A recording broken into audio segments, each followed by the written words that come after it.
కడప జిల్లా మైదుకూరులో సీఎం చంద్రబాబు పర్యటించారు. స్వచ్ఛ ఆంధ్ర స్వచ్ఛ దివాస్ కార్యక్రమాన్ని సీఎం ప్రారంభించారు. ఈ సందర్భంగా ఆయన పారిశుద్ధ్య కార్మికులతో కలిసి గ్రీన్ వాక్ చేశారు.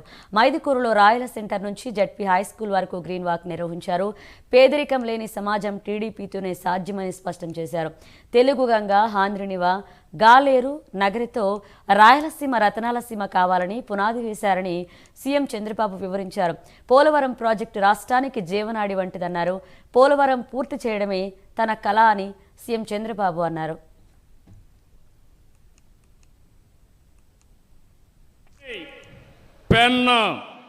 పోలవరం బనకచెర్ల వరకు అనుసంధానం చేయగలిగితే అది ఒక గేమ్ చేంజర్గా తయారవుతుంది. ఇంకా ఇబ్బందే ఉండదు. రాయలసీమ రైతాంగం మీసం తిప్పి బతికే రోజు వస్తుందని చెప్పి కూడా నేను మీకు తెలియజేస్తున్నా. ఎందుకు ఈ మాట మాట్లాడుతున్నానంటే డబ్బులు అవుతాయి. దగ్గర 80,000 కోట్లు కావాలి.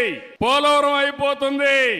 నా జీవితాశయం ఎట్టి పరిస్థితిలో బనకచెర్లకు నీళ్లు తీసుకొస్తే అక్కడి నుంచి తెలుగు గంగ హంద్రి నీవా నగిరి గాలేరు ఇక్కడి నుంచి నేరుగా ఎక్కడికంటే అన్ని జిల్లాలే కాకుండా సోమశిలకెళ్ళి కందలేరుకెళ్ళి మళ్ళీ తిరుపతికి వచ్చి వెంకటేశ్వర స్వామి పాదాల చెంత బాలాజీ రిజర్వాయర్కు నీళ్లు వచ్చే పరిస్థితి వస్తాయి.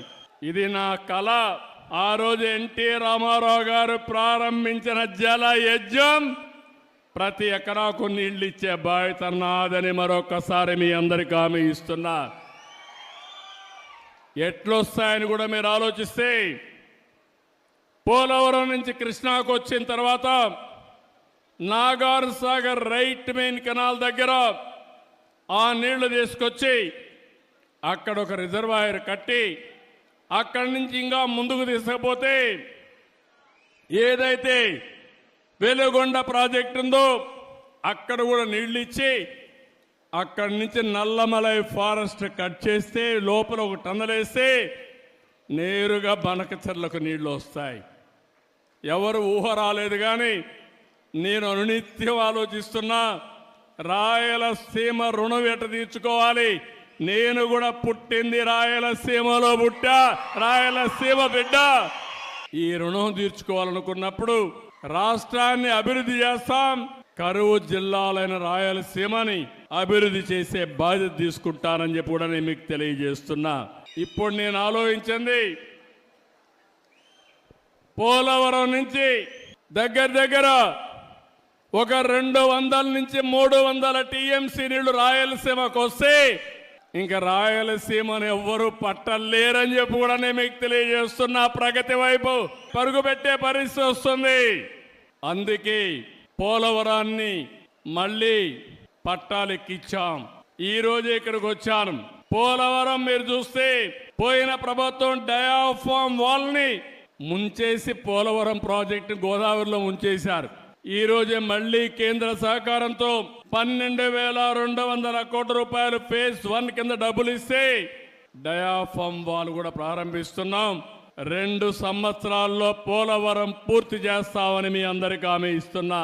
అంతవరకు చూస్తే రాజకీయాలంతా కూడా దోపిడీకి మారుపేరుగా ఉండే రాజకీయాల్ని ప్రజాహితం కోసం ప్రజాసేవ కోసం రాజకీయాలను చేసిన నాయకుడు ఎన్టీ రామారావు గారు.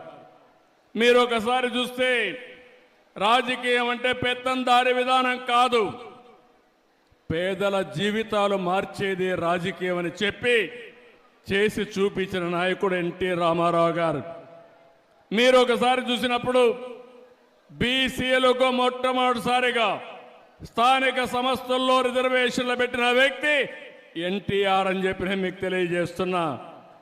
ఇదే కాకుండా మా ఆడబిడ్డలు ఈరోజు ధైర్యంగా మీరు డిమాండ్ చేసి మీ తల్లిదండ్రులు సంపాదించిన ఆస్తిలో సమాన హక్కు అడిగే అవకాశం వచ్చిందంటే అది ఎన్టీఆర్ ఇచ్చినటువంటి వరం మీ అందరికీ.